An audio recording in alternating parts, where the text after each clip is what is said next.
Welcome. This is the Founders Atlas, a podcast exploring entrepreneurship around the world through the eyes of visionary founders. I'm your host, Mayuri Reddy.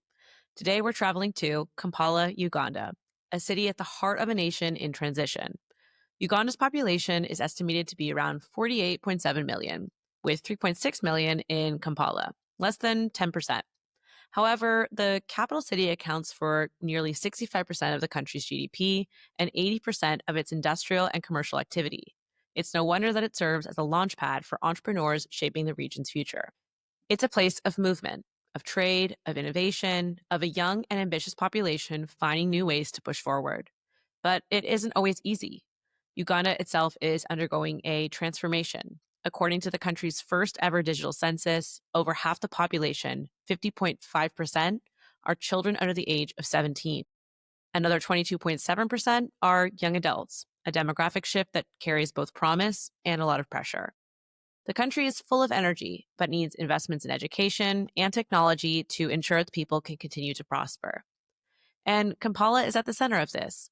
Once the seat of the Buganda Kingdom, one of the most powerful and enduring monarchies of East Africa, its history is woven into Uganda's present. Buganda shaped the region's political, economic, and cultural identity long before colonial rule. And even today, the kingdom holds significant influence, coexisting alongside Uganda's modern government. But this episode is really about finding opportunities through community, the incredible impact that comes from reminding youth of their own power, and highlighting leaders who trust their employees to be autonomous. Etienne was the first founder I pitched the idea of the Founders Atlas to, and the first to saying yes to being interviewed. He is the founder of Social Innovation Academy, or SINA. They teach practical skills to disadvantaged youth, equipping them with the tools, confidence, and self-reliance needed to build and run a social enterprise. But during our first call, Etienne was adamant that I included one of the scholars from SINA, Joan. And when he told me more about her business, I knew I had to meet her. Joan is the founder of Uganics, which creates soaps, lotions, and other products that, thanks to their formula, deter mosquitoes and help reduce contraction of malaria. Malaria remains the most frequently reported disease in Uganda. But what's remarkable is that in households actively using Uganics products, there has been an 88% reduction in their contraction of malaria. And with nearly 3.2 million people reached through this product, it's astounding what she's been able to build, and it's no surprise why Etienne wanted me to meet her. Joan joined SINA at just 18 years old after being unable to afford university. And now her company is not only saving lives by helping reduce malaria contraction, it's also employing over 40 people. She's an award-winning entrepreneur, has partnered with companies like Johnson & Johnson and KLM, and has been featured on Al Jazeera, BBC, and other major news outlets. But what struck me most about both Joan and Etienne was the importance they placed on lifting up those around them. They are the kind of leaders who understand the power of creating support systems that help others thrive. And in a world where we're starting to hear more and more CEOs of top companies brag about how involved they are in every little decision and almost praise micromanaging, I think their insights as to how they instill confidence in their teams while also ensuring their companies prosper is something that we can all learn from. I am so excited for you to hear this episode. Welcome. This is the Founders Atlas.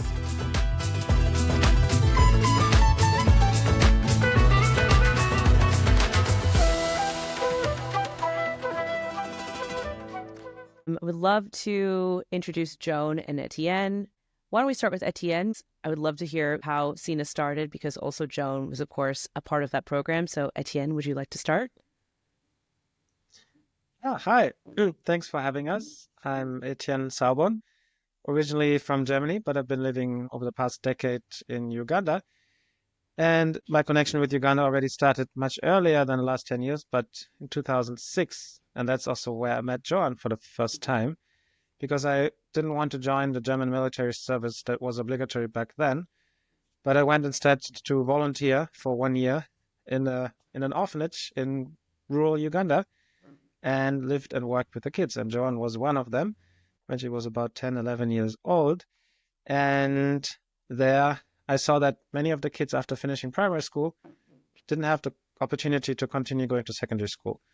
So while I was on the ground, I realized I can ask family and friends to maybe sponsor the kids to be able to go to different boarding schools, continue with their education. And the sponsorship program was born that every year continued to run. I went back to Europe to study, but kept in touch, and every year new kids would join, about 10 to 20 kids in the sponsorship program.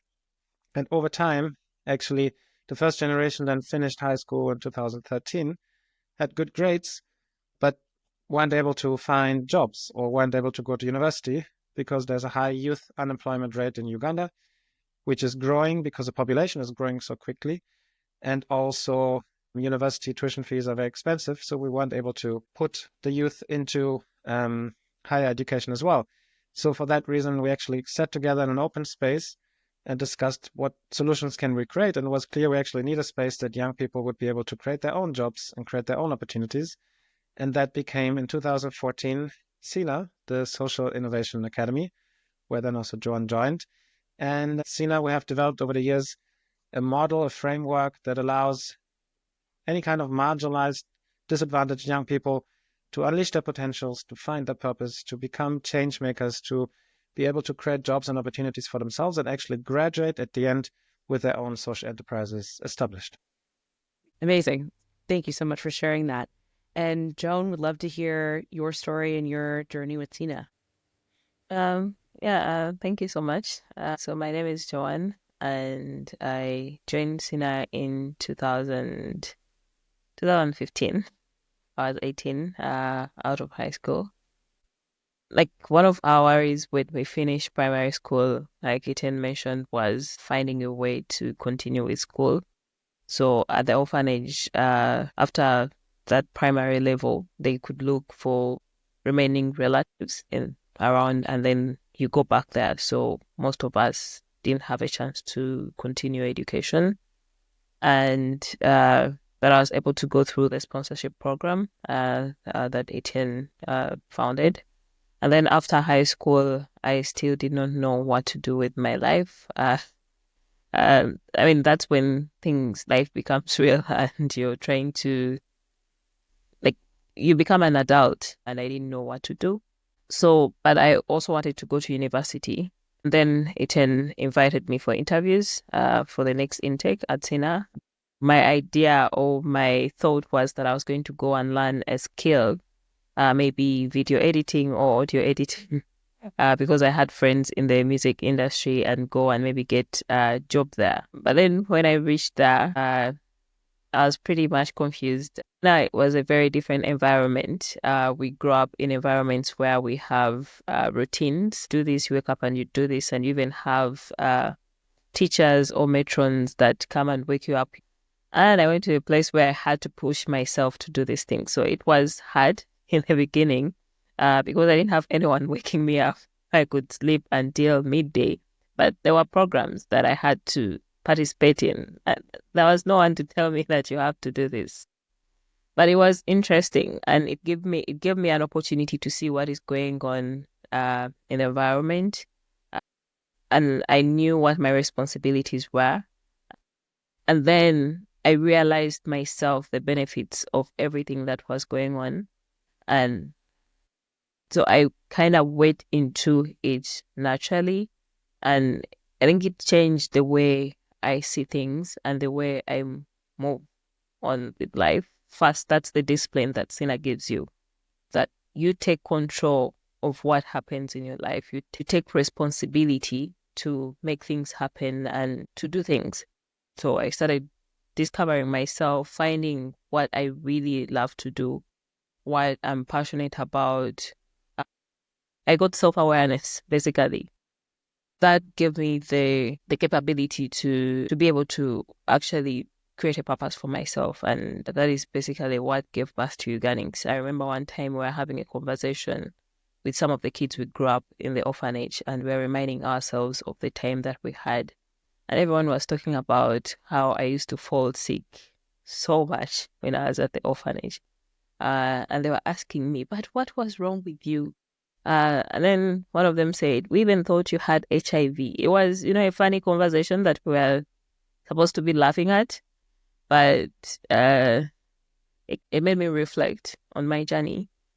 And it brought back the pain and the things that I had to go through. And some of it I hadn't even realized how painful it was to have to miss school, to have to be discriminated from some activities because I was considered delicate and so on. And in the same time, a friend of mine lost someone to malaria, so pushed me to be like, what does even this mean? And people are dying from this. I was able to survive from it. I was looking for myself and I was looking for something meaningful to me. And that's when my passion for that struck. And I was like, okay, I think I can do something about this. I didn't know what, but I was like, I think I can do something about this. And I have an environment that can support me to figure it out. Yeah. That's incredible. Thank you so much for sharing your story. And also, I had no idea that you had both known each other for almost 20 years at this point. I can't believe that you guys have such a long history. I imagine for Etienne, you're obviously working with a lot of folks that are pretty young. I read somewhere where there's about 41% of the population is under the age of 15. So there's a lot of young people in the country. And also you're bringing them into this program at maybe an age where they're like Joan, where they don't have so many options. I'm just so curious, what role does trust play into bringing folks into the program, but also Joan, for you creating a soap brand that obviously has a real purpose and something that can really help people? How do you build trust with your customers who might be weary of switching brands of soap from something that they've always used? I'd love to hear how trust plays into the way both of you are building your companies. Yeah, trust is a very key component of the SINA framework in the way that we want, first of all, people to be able to trust themselves. So many have never maybe asked themselves the question, why am I here on this planet? Like John said, maybe being told every day, do this, do this, do this, and never really taking the step to reflect and also trust themselves. What do I want? Who am I? So we build in SINA an environment that fosters trust. We trust everyone to be able to make decisions for themselves, to be able decisions to make for the community, and also for the whole organization. And that works in a distributed authority way. We have been using holacracy, a way to really distribute authority. And actually, it's the scholars, we call the students scholars, who are taking up roles and responsibilities. And that's the way, basically, they create their own curriculum, taking up roles and responsibilities in marketing and finance and training and anything needed to run the organization. And that gives them a lot of trust, of course, because they can also mess things up. And that's part of it. You have to learn from mistakes. But there's a peer-to-peer system that everyone holds each other accountable. And in that way, it's a really powerful way to grow together. And people gain the skills and experiences necessary for creating a company like Uganics by actually running part of SINA and co-owning it. And it's hands-on, and not everything works always perfectly. But overall, giving young people the trust means so much to them that they will grow and shine because of that trust given to them. And Joan, what has been the process of building that trust with your customers, but also even your employees? You have 40 employees and 40 folks that you're creating jobs for. That's incredible also. I think I understood early on that trust needs to be built continuously, and it means listening to the community, to my customers, to my employees, and listening to their needs. Trust is built on their demands or on their needs, and sometimes you can't really fulfill a lot of their needs and their wants and their expectations. But how we do it is we show them that we are listening to what they're saying. And so we continuously involve from the beginning, before we develop anything, to understand the problem, to understand them, their experience with the problem, the needs that they have, the solutions that they have and they don't want to use or they're not able to use. And we develop even the product with them. I didn't come up with the idea of the soap. My customers came up with that idea, and that was through interactions with them and understanding them. Yeah, I was actually going to ask you if you started with it, like if soap was originally what you were gunning for. If that's really cool to know that your customers were actually the ones who brought that back to you and you were able to build something from that. Yeah, so continuously involving them in every decision that we make as much as possible, even the employees, because people value that kind of connection and empathy. So that's how we build trust. And of course, we have issues here and there, but we have processes to resolve these kinds of misunderstandings and issues with the people that we work with. Sometimes I've had issues with it, especially with my customers, that we have some customers that you connect with and you work with for maybe 2 years. And maybe when you're not in the country and they want to make an order, they're like, please tell us when you're back. We'll do that when we're back. Then I realized that, okay, it's not just about me as the leader to create this kind of connections and the trust with these people. I need to involve at least more other people, maybe 3 to 5 people in my team. So I'm going for meetings, very important meetings, partner meetings. I take one of my team members or 2 of them. We meet so that they also connect with these people. So and all of this is through observing and understanding the needs of the people that we're working with. Really cool that you also include them in that learning as well, to work with customers. Maybe they're learning leadership skills as well. You're obviously including a lot of your employees now in the process of connecting with their customers. You're working to ensure that they're also the face of the company, not just you. But I was curious, what other things do you do or try to do to help them build other skills? Is that something that you are working to foster? I mean, as a startup, we still don't have a lot of resources, but it is key because most of our workers, most of the employees that we bring on board are not very experienced in the industry. One of the key things in our HR department is to upskill our employees. For example, we have people that come and they have experience in sales, but we want them to run operations. I have a network of supporters from different organizations, let's say SINA, Johnson & Johnson, and there's a network of mentors and coaches that are willing to support the growth of my business. So what I do is I connect my management team to someone in that network to act as their mentors, to act as their coaches. I also have one-on-ones with each of my employees, and they set personal development goals. Another thing that we encourage, because I started Uganics with no skills in business management or product development or anything, and I've had to be on a self-learning journey. I'm still doing that. So this is also something that I encourage my employees to do. So we don't have things like, I can't do this. We find a way to accomplish tasks and to accomplish goals, even when we don't have the skills to actually do the task that is at hand. We go out there. If we need to take short courses, we do that. So that's also something that I do with my employees. Yeah, that's great. I mean, clearly you are adopting a growth mindset and are trying to instill that in your employees as well, because of, especially as things change, AI, every buzzword you can think of how business is changing. It's good that you're also working to build with that.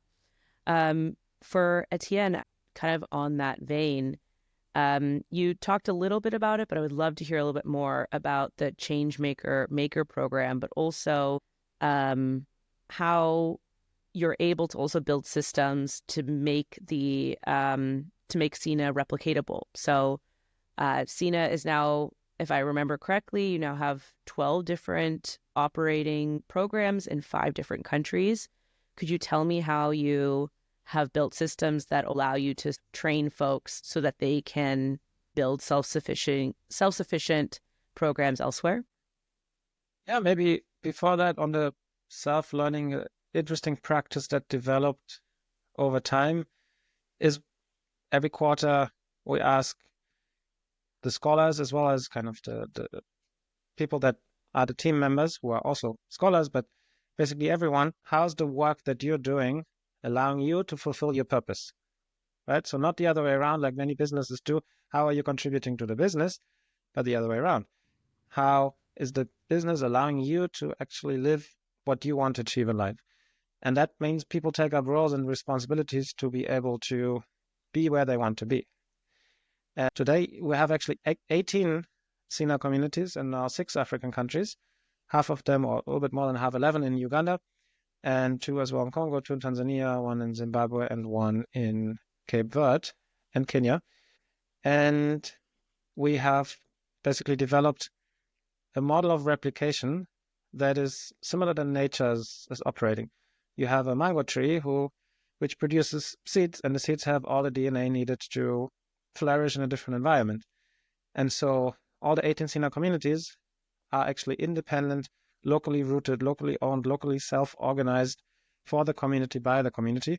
But they all came from the mother tree, basically. That is the main first community that we built together, where also Joan started from. And people go through the change-maker journey, allowing them to go through SINA to have this deep personal transformation, to find their purpose, to align to the purpose, to gain skills and experiences, to create the change they wish to see, but then also be trained on everything, how to replicate it, how to self-organize, how to do finance and trainings and the self-organization and everything needed to bring SINA community into a different environment. And then there now we have basically an ecosystem of 18 places, 18 communities that are, again, supporting each other. So distributing resources from one to the other, and we grow together. So together we can be much stronger than one alone can ever be. And that's the goal. And it's continuously growing. We have 5 new communities upcoming next year, 2 more in Uganda, but also in Nigeria, and 1 in Nepal, if all goes well.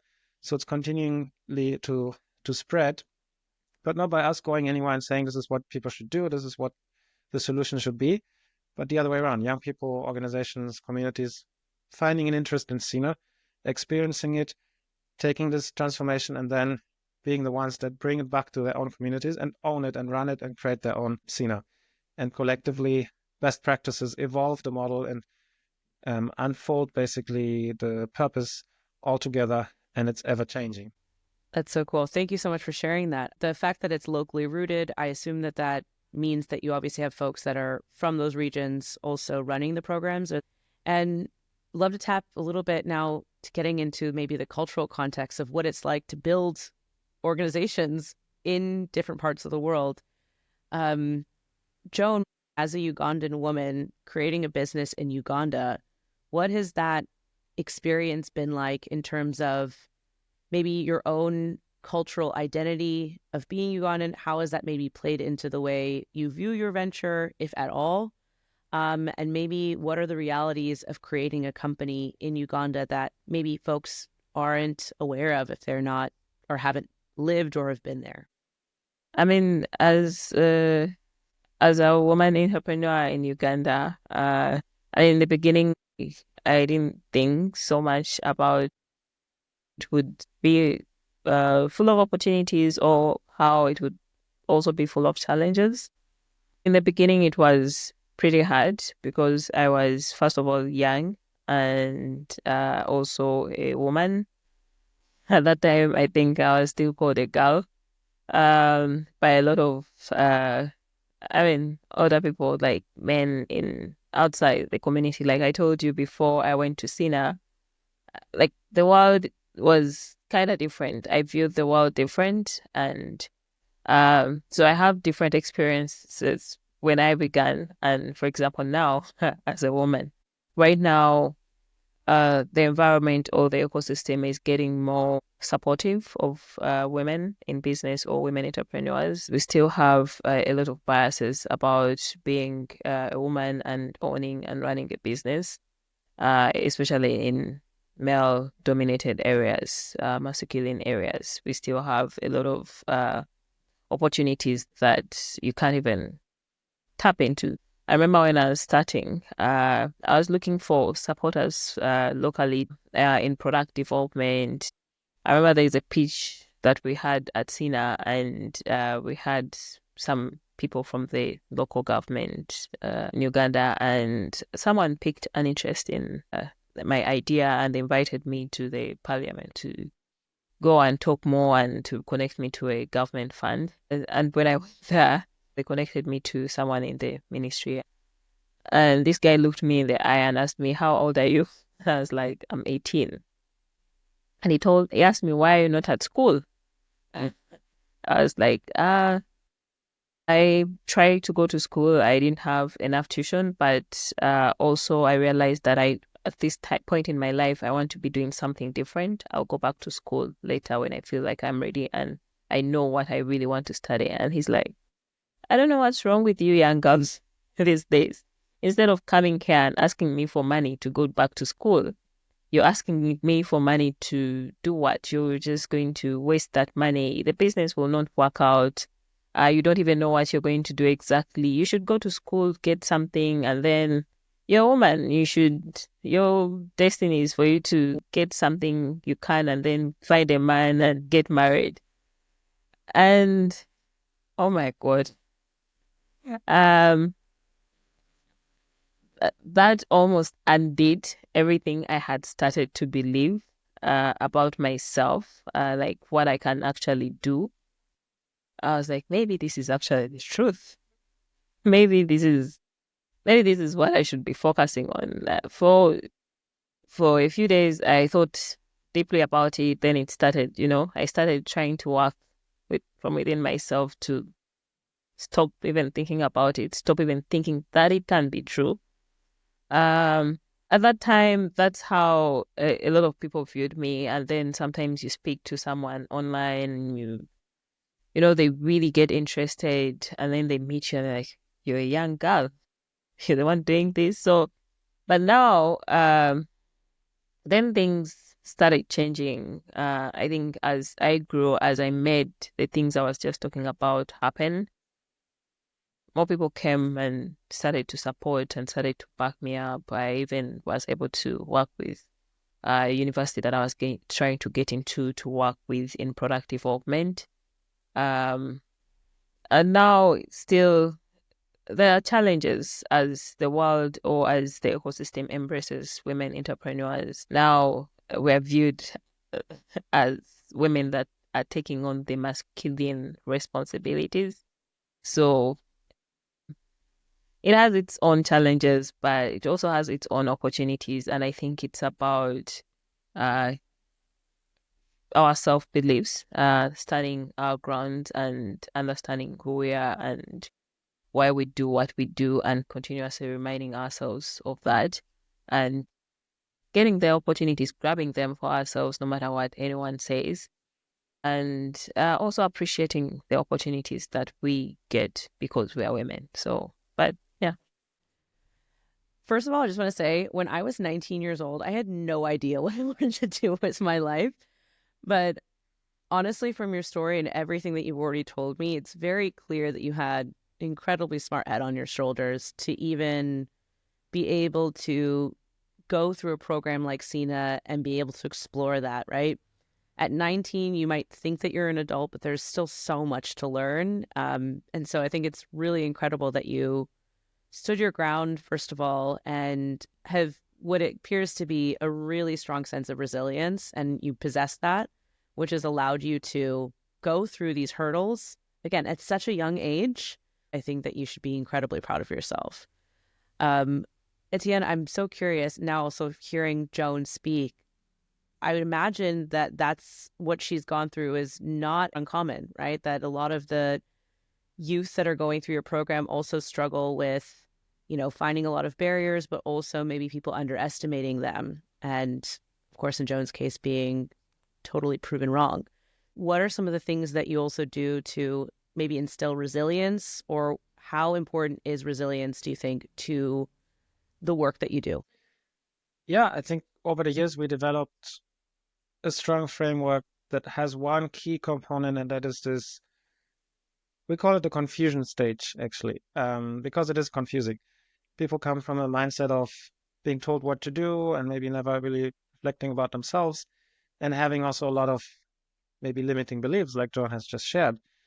And so that is the first step to overcome that, to maybe question those limiting beliefs and to overcome. Like, I'm a woman, I can't do this, or I'm young, I can't do this.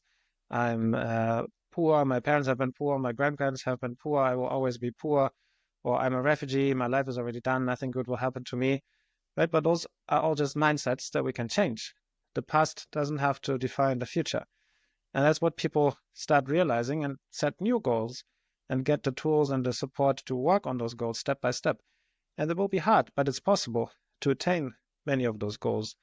And then often people in SINA connect their own social enterprise, like Uganics, to their own personal stories. So Joan has shared she was suffering a lot from malaria as a child, and today is basically a solution to fight against malaria. And we have many other stories like that. People sometimes even find a meaning in their own suffering. People who have gone through traumatic experiences can use that lived experience, although it was very difficult, to find a sense in it, because now they can use it to help others, maybe not have to go through similar experiences, or to help others on a larger scale that would have never been possible without that difficult experience. So transforming challenges into opportunities. And that also became a little bit our motto in SINA. And that's key. That's where everything starts, because with that, the resilience is extremely strong, because it's not about the individual. It gets beyond that. It's about a bigger purpose than an individual. And with that, the enterprise is just a way to achieve, for example, a world that has no more malaria. And there's many different ways to do that. And so people are working for their purpose and try to achieve it. And that's key. And for SINA, we are basically maybe a way that this transformation happens. We like to think it of like caterpillars. Joan, when she first joined, SINA was like a caterpillar, maybe not even realizing that she can transform and one day literally fly. And then that transformation happens in SINA. And people really, when they align to their purpose and know what they want to do, start literally flying and become butterflies. And also then it's key that SINA kind of allows them to take on their own flight. And that's why also for myself and for SINA as a whole, it starts to become more and more into the background. We call it free responsibility, in the sense that people take up roles and responsibilities and grow and gain with that ever more freedom. And then they graduate when their own social enterprises are financially self-sustainable. And the role in SINA has to become more and more obsolete. Just like a child needs a lot of care when it's very young, but all that gets, it needs to be walking on its own. And that's how kind of then the enterprises start walking off on their own. Going back to the earlier question, maybe knowing my own background and being not from Uganda and being seen as not a local, although I've been there for a long time, it's clear that people have to find their own answers, have to create their own solutions. And SINA can be the fertile ground for them to flourish, but cannot be something imposing on them, but has to create their own answers. And so also for myself, it was clear I have to create systems that it doesn't depend on me, but it depends on everyone, and everyone holds each other accountable. And my roles have been becoming obsolete because others took them over, did them better than I could ever do. And that's how SINA started also replicating and growing and becoming this ecosystem that it is today. And it doesn't depend on anyone, but everyone has this strong purpose, because the transformation is there. Scholars have become the team leaders, are the ones driving it forward because of this transformation that happened within them in SINA as well. It's a beautiful cycle, but also you have a lot of people that are steering the ship now. It's not just you, and it's only continuing to grow. That's incredible. And now we're kind of getting towards the end and wrapping up. I would love to get listeners a better understanding of the horizon for both Uganics and SINA, but also how they can support you. So, Joan, obviously you've built this brand that is making an impact on reducing the amount of malaria that people are contracting, but you're also expanding to a lot of different products. I saw not just soaps, but you have nice oils and things like that. So how can people support your brand? And also, what are you hoping Uganics becomes maybe in the next couple of years, 5 years? Like, what's your bigger vision for it? So I'll talk about this bigger vision first. Since 2022, we've been repositioning, trying to redefine our vision as a company, not even just as a brand. Because under Uganics, we found ourselves having a different projects under it, and it was kind of getting confusing, because now we have the Women Empowerment Project that is focusing on agriculture and sustainable energy and so on. And then we had Uganics that is focusing on malaria. And I mean, they interconnect because they are agricultural program provides supplies to Uganics. So we decided to evaluate everything and reposition ourselves, and we found ourselves with a change in direction from just creating a malaria-free world, but to creating health equity. And we took a step to see how this looks like. And through our impact measurement surveys, we work with VHTs and public health specialists. So for the impact meeting, we really identified some of the challenges. So for the last 2 years, our malaria cases reduction has been between 75% to 88%, and the difference is not big. So we were trying to find out why is the difference this small, and we found out that it's because the households that we're working with are not able to get medication because it's expensive, long distances to the hospitals, so they end up using local herbs, which I also used for help when I was young. Malaria stays in these households, and there's no way we can achieve our impact if we don't solve the root cause of that problem. We have tried a couple of different solutions, but we ended up, for the last 18, 20 months, we've been doing a pilot in Western Uganda of a health coverage program, which we've done now with over 70 people. So they've been paying a small amount of money on a monthly basis. So when they get sick, they go to their local health centers that we put in the pilot and get medication. And it has worked out. It has some challenges there, but we can mitigate. But then we decided to try it out and build a platform. We already have a platform now that is almost done to be built of a health coverage program that is targeted for low-income households, specifically for malaria. And we also decided to add typhoid because from the interactions with the households, these are the main two health challenges that they have. Right now, the direction we are taking is not just with preventive care, but with also treatment. To be able to get treatment for malaria when they actually fall sick. And then we are also working on expanding Uganics to Rwanda and Kenya, hopefully before the end of next year. So right now, what we're looking for is if anyone is listening and they would like to support our vision is, first of all, the simple thing is, if you're in any African country that has malaria or traveling to an African country, you can buy our products. And then another way is you can also recommend someone that can support us it can be in product development, expansion, and so on.